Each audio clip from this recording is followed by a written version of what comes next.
একের পর এক বটির কোপ, বৌদিকে খুনের দায়ে গ্রেপ্তার দেওর। আপনাদের জানিয়ে রাখবো আরো একবার, ঘর ভেসে যাচ্ছে রক্তে, আত্মচিৎকার করছেন শাশুড়ি বৌমা।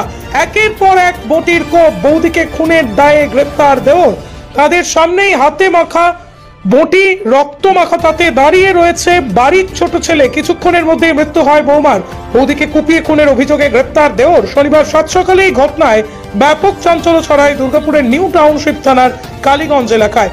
নিউ টাউনশিপ থানার পুলিশ গ্রেপ্তার করেছে অভিযুক্ত দেওরকে। পুলিশ সূত্রে জানা গিয়েছে, শনিবার সাত সকালেই বছর 32-এর বৌদির সঙ্গে তার দেওর বিষ্ণুর বচসা হয়। তারপরেই বিষ্ণু ধারালো বটি দিয়ে বৌদিকে কোপাতে শুরু করেন। মাথা, গলা সহ শরীরের বিভিন্ন জায়গায় কোপ বসায় সে।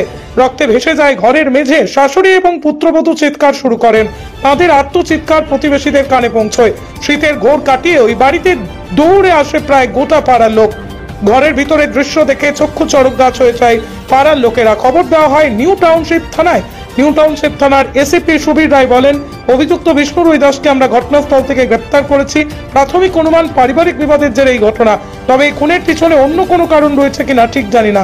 খবর পাওয়া মাত্রই ঘটনাস্থলে তারা পৌঁছে বটিটি বাজেয়াপ্ত করেছেন এবং দেওরকে গ্রেপ্তার করেছেন। আমি যখন এলাম তখন দেখছি বোটিংকে তখন চুটাচ্ছে। আমি বললাম, বিষ্ণু তুমি এটা কি করছো? তখন আমি যখন বলতাম তখন আমাকে চুটাতে আসছে। তখন আমি ভয়ে বোটিং দিয়ে, আর বোটিং কিন্তু ডাক টাট কিছু না, ডাকটা কিন্তু খোলা বোটিংটা। আর একদম সে যেমন মাছ কাটে ওরকম করে খপ খপ করে একদম চুটাচ্ছে। হ্যাঁ, আর তখন আমি তখন ঢুকে পড়েছি উঠোনে। তখন দেখছি এই অবস্থা, তখন কেউ নাই। যখন আমাকে কাটতে তখন আমি মেরে দিচ্ছি দৌড় রাস্তা। ওর শাশুড়িকে মেরেছে আর ওর মেয়েকে। কি হয় ওর যে মারছিল? ওটা দেওয়ার হয় আর ওর বৌদি। আর আমি হলাম উদার মনে কর জেঠার বৌমা। আমিও বৌদি হয়েছি, আমি সবাইকে থেকে বড়।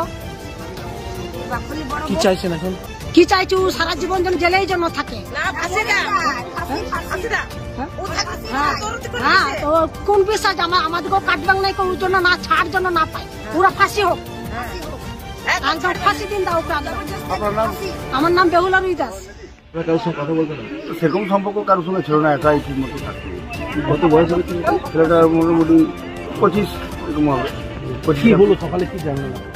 আমরা তো এই শুনে যে মেরে দিয়ে চলে গেছে, পালিয়ে গেছে। কাকে বলে? তোর বৌদিকে মেরেছে শুনলাম আমরা। কি দিয়ে কেটে? বটি দিয়ে কেটে দিয়ে। দাদা বৌদি কোনো বাচ্চা না, মানে কি মনে হচ্ছে যে কোনো ঝগড়া হয়েছে? সেটা বলতে পারি। আমরা তো থাকি ওইদিকে পুকুরে। আমি খবর পেয়ে এই মাত্র এলাম। কি নাম আপনার? আমার নাম বিধান। বৌদিকে মারা গেছে? কি নাম আপনার? বিধান কি? বিধান রুই দাস। আর বিষ্ণু হলো ওর ভাই এবং ওর বোন হলো লেপুরি দাস। এরা দুই ভাই বোনে আমার এই ভাইজিকে মেরেছে। আমার ঠাকুরজির মেয়েকে খুন করেছে এবং ঠাকুরজিকে মাথায় চুটিয়েছে। সকাল 5:30 6টার সময় ঘটনাটা ঘটে।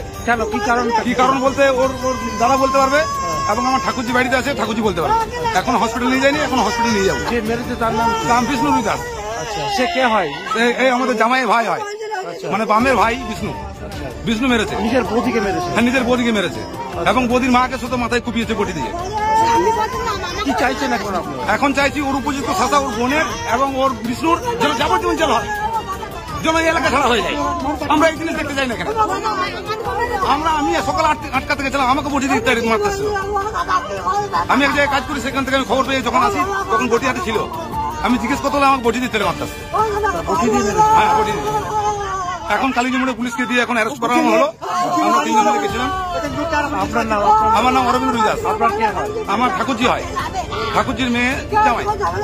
আমার বাড়িতে আমার এখনো ঠাকুরজি আছে, হসপিটালে নিয়ে যাবো এখন।